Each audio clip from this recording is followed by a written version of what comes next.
November 25, 1875, London. The British Prime Minister needs £4 million. Immediately. Parliament isn't in session.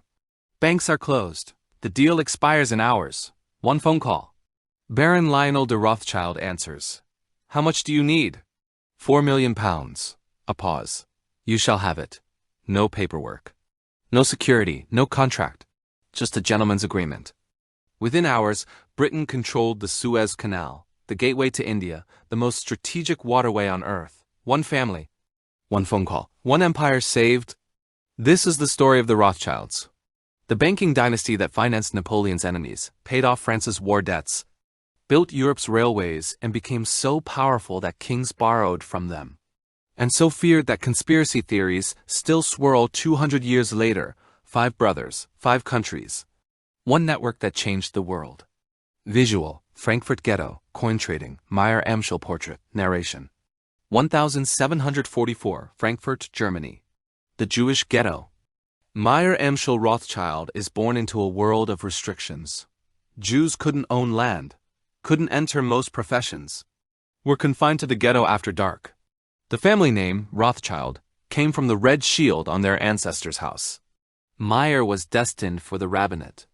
But when his parents died, he was forced into an apprenticeship at a banking house. He learned 2 things that would change everything. 1. Rare coins. 2. The power of royal connections. Meyer started dealing in rare coins and antiques. His big break came when he caught the attention of Crown Prince Wilhelm of Hesse-Kassel, one of the richest men in Europe. Wilhelm loved coins. Meyer became his dealer, then his banker. But Meyer had a vision bigger than Frankfurt. He had 5 sons, Amschel, Salomon, Nathan, Karl, and James. And he gave them a mission. Spread across Europe. Establish banks in every major capital. Create a network no king can ignore. By the 1810s, the plan was complete. Amschel stayed in Frankfurt, headquarters. Salomon went to Vienna. Nathan moved to London. Karl settled in Naples. James established himself in Paris. 5 brothers, 5 cities. One family business spanning a continent, and then came the opportunity of a lifetime. Napoleon's Wars. Visual, Napoleonic battles, gold shipments, courier networks, narration, 1803 to 1815. Europe is at war. Napoleon controls most of the continent. Britain fights alone, funding allies with gold and weapons. But there's a problem. How do you move millions of pounds in gold across a continent controlled by your enemy? Enter Nathan Rothschild. Nathan had moved to London in 1798, initially trading textiles. But he quickly shifted to something more profitable, gold bullion and foreign exchange. And he did something brilliant. While Napoleon tried to block British trade with his continental system, the Rothschilds created a network of couriers, agents, and smugglers that moved money and information across enemy lines. They transferred funds from Britain to Wellington's army in Portugal and Spain. They smuggled gold through French blockades. They moved money between their 5 branches faster than any government could. One historian wrote, "The Rothschilds had decided the outcome of the Napoleonic Wars by putting their financial weight behind Britain." Nathan's breakthrough came when he negotiated the deal to supply cash to Wellington East troops leading up to Waterloo. The deal Nathan called the best business I ever did. Through exchange rate transactions, bond speculation, and commissions, the family made enormous profits over several years. But the real fortune wasn't from gold. It was from information. Visual, Battle of Waterloo, courier racing, London Stock Exchange. Narration, June 18, 1815, Waterloo, Belgium. Napoleon faces Wellington in the battle that will decide Europe's future. The legend goes like this. Nathan Rothschild had the fastest couriers in Europe. When Wellington defeated Napoleon, a Rothschild agent got the news first and raced to the Belgian coast. He crossed the English Channel, supposedly in the middle of a storm, and reached Nathan in London, 24 hours before the official news arrived. The story claims Nathan then went to the London Stock Exchange and started selling British government bonds consols. Rothschild knows. The whisper spread. Waterloo is lost. Panic. Everyone sold. Prices crashed.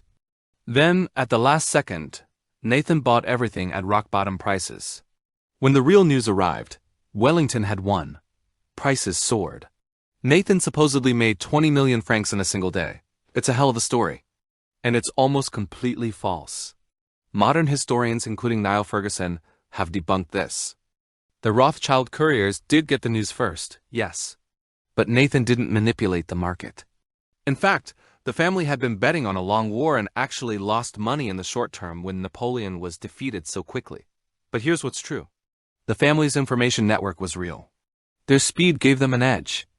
And over the next decade, that advantage made them the most powerful banking family in Europe. The legend persists because people wanted to believe that one family had that much power. And eventually, they did. Visual. European maps with Rothschild banks marked, railway construction, government buildings. Narration. By the 1820s, the Rothschild family wasn't just wealthy.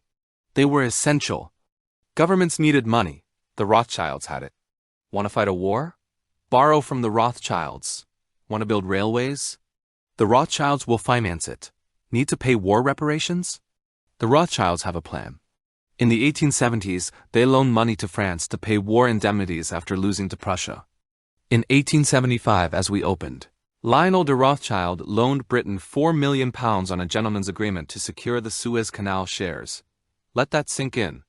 The British government, the most powerful empire on earth, borrowed from one man on his word alone.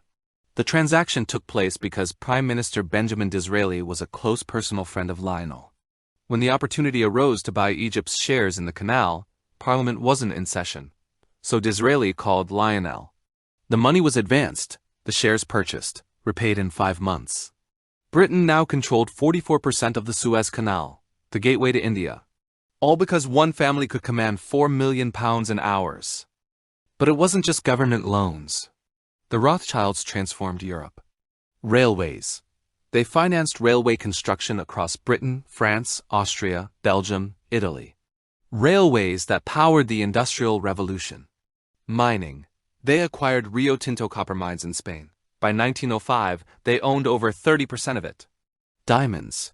They became the largest shareholders in De Beers diamond mines in South Africa. Oil.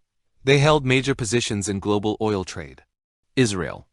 They later helped purchase land for Jewish settlements and agricultural development in Palestine. In the 19th century, the Rothschild family possessed the largest private fortune in the world. One estimate? If measured today, hundreds of billions, possibly over $1 trillion in combined family wealth at their peak. The family was so powerful that in 1822, all 5 brothers were made barons by the Austrian Empire. Nathan's son Lionel became the first Jewish member of the British Parliament in 1858. Another, Rothschild, became the first Jewish peer in Britain. They weren't just bankers. They were kingmakers. Visual. Antisemitic pamphlets burning, modern conspiracy memes, serious documentary tone. Narration. With great power came great hatred. The Rothschilds became the target of vicious anti-Semitic conspiracy theories that persist to this day. In 1846, a pamphlet called The Edifying and Curious History of Rothschild I, King of the Jews, spread across Europe. It falsely claimed the family manipulated wars, controlled governments, and secretly ruled the world. The Waterloo legend? That conspiracy theory started here. These theories were false, but they were believed. Why? Because the Rothschilds were Jewish.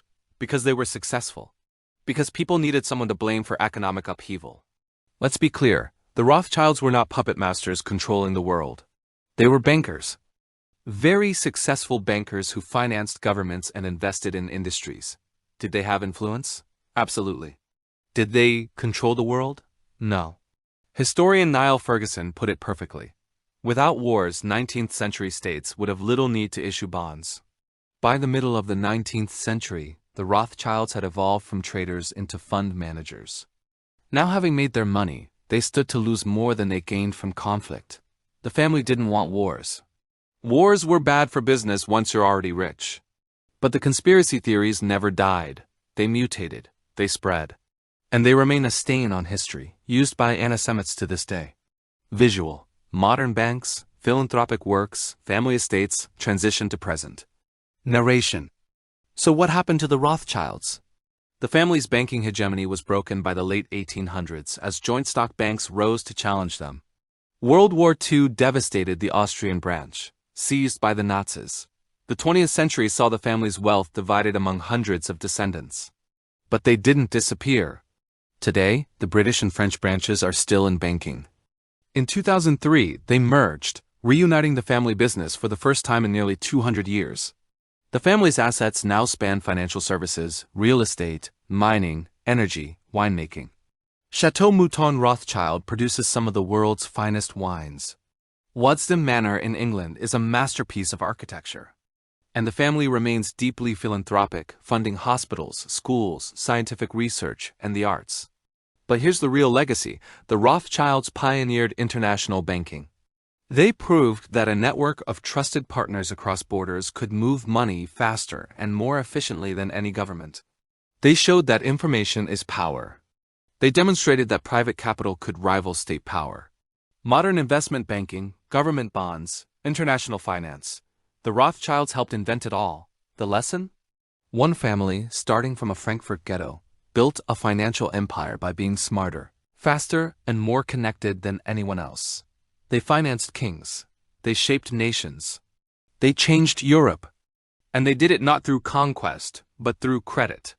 The family that could lend £4 million on a phone call didn't rule the world, but they sure as hell funded it. If this story fascinated you, subscribe. Next video, J.P. Morgan, the banker who stopped a panic and controlled America. Drop one word in the comments if you felt this. Network. See you on the other side.